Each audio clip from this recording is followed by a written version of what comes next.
Hello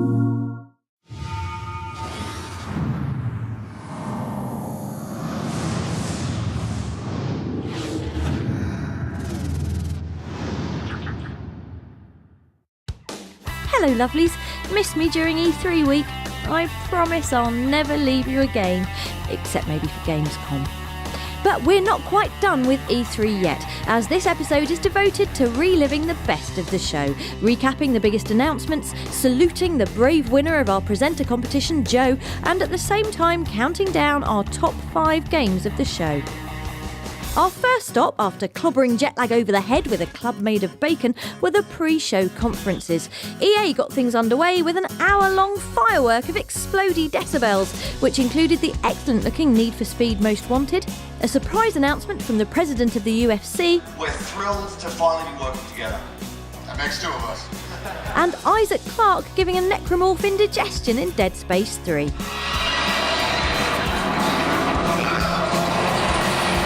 Then came Ubisoft, who delivered the first of our top 5, thanks to an awesome showing from Assassin's Creed 3. In particular, the so real we were seasick on the Spanish journalists in front naval battle. If that wasn't enough, Ubi also went straight on to whip out what eventually ranked as our number 4 favourite of the show, the scuzzy techno open worlder Watch Dogs, which showed off its freshness by featuring hands in pockets and wearing a hat. The leather coat physics looked pretty swish too. We don't hang out because we kill each other.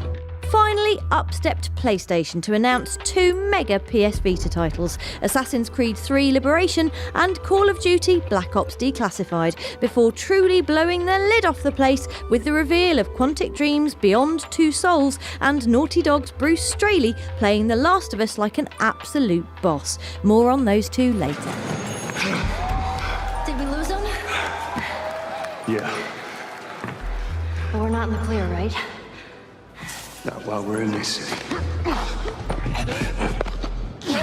Speaking of PlayStation, the first job we handed to Access community champion Joe Merrick was to give us a guided tour of the luxurious PlayStation area in the show's West Hall before the show doors opened to let the unwashed throng inside.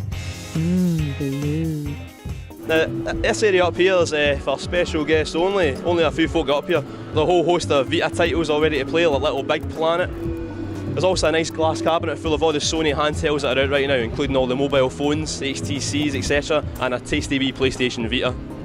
Now obviously the biggest game on show, the one that everybody wants to play, is God of War Ascension. There's about 1 million booths set up here, and obviously nobody's playing them right now because nobody's in yet, but we thought we'd give you a wee look at just how big a deal God of War is. In fact, talking about how big a deal it is, there's big Kratos himself, looking grumpy as always. And one of the big games that everybody's dying to play, PlayStation All-Stars Battle Royale. It's a massive barney between all the big PlayStation characters, including Kratos, that guy for Twisted Metal that I can't remember the name of, and a whole host of other folk. Ni no Kuni, this is one of the games that I've been dying to play for years and years and years. Big Studio Ghibli fans like me, people who grew up watching Spirited Away, etc., are going to be lapping this game up when it comes out. And in the centre of the room here, we've got what can only be described as 1 million PlayStation Vitas. It's probably the most expensive display of handheld technology ever seen. So we're going to step onto the 1970s dance floor here. Gravity Rush, one of the big games, that's out soon. Now, Sound Shapes is one of the games, I had a wee shot of this before. It just shows off what the PlayStation Vita can do, and it's nice to see it here again. Shortly after, at midday on Tuesday, the dams of grumpy security guards burst and a tsunami of gamers poured into the LA Convention Centre for 3 days of, well, queuing mostly, but also a hot lineup of not yet released PS3 crackers. Our show floor prowling took us past the Sega booth, which didn't have any new games on show, but did have a giant spinning Sonic and the actual real alien queen from the movie Aliens. And this, which was just brilliant. Oh, there's Hideo Kojima. Over at the Namco Bandai booth, we sat Joe in Captain Kirk's chair before he showed the resulting snap to everyone in LA and stared longingly at this Tekken-branded sports car. Speaking of Tekken, isn't Namco's Katsuhiro Harada the coolest man in the world after David Bowie and that bloke from the Stella Artois advert? Hi, my name is Katsuhiro Harada, Tekken series director. You're watching Access TV. And you still are.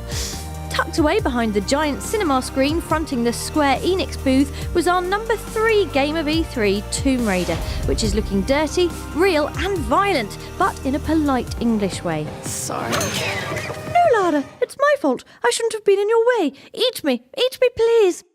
Even louder and brighter than Square Enix was the monstrous EA booth, which was anchored in the centre of the show floor like a beacon of strobing light and searing noise, throbbing with guns, cars, and this Dead Space 3 developer, who we interviewed in typically hard-edged access style. Have you ever thought about making a spin-off for kids, maybe? Maybe replacing the Rick and Morty teddy bears, call it Ted Space? No, we haven't. Rounding off our E3 adventure, we invaded the PlayStation booth for a look at some of the more interesting titles you might not have heard about over the noise of Black Ops 2's giant guns. Unfinished Swan is a paint-based puzzler with a gorgeous art style, and PlayStation All-Stars Battle Royale is a thump-happy free-for-all starring PS3 faves Kratos, Nathan Drake and Fat Princess. Most intriguing was the J.K. Rowling penned Book of Spells, which made excellent use of both PlayStation Move and PS3's new Wonderbook peripheral. Book of Spells is a collaboration with J.K. Rowling. It's a new book. Book of Spells brings to life spell descriptions, new stories from the world of the wizarding world. So basically it's a spellcasting book. You learn, discover, practice spells. But without a doubt, our top 2 games of E3 2012 were PlayStation's twin giant, Beyond, and The Last of Us. We, or more accurately, a pretty starstruck Joe, were lucky enough to speak to the guys behind both. What I like about games also is that you can really create an emotional journey with them, something that is really, really unique. It's really you. You are the protagonist, you make the decisions. That changes everything. Did someone try to hurt you?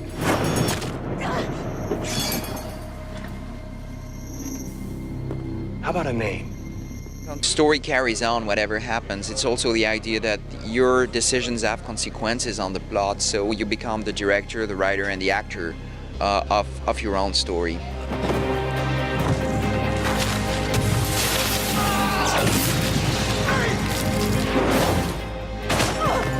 That's her! That's her!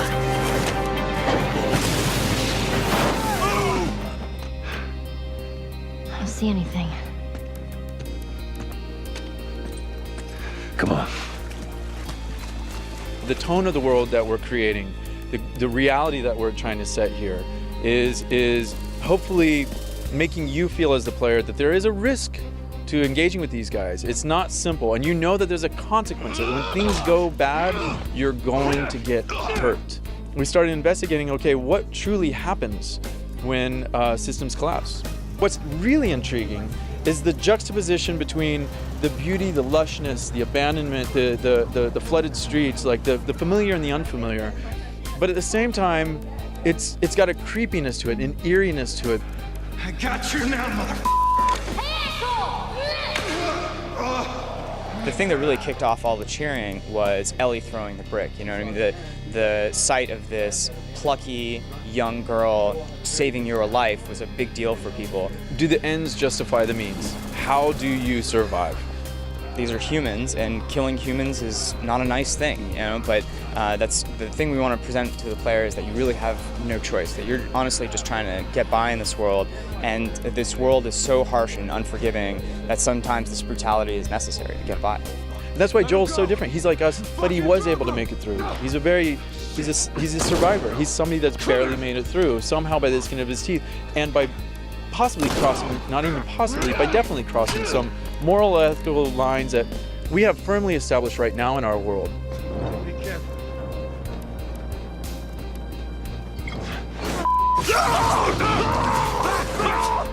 Holy shit, Joel? Keep it together.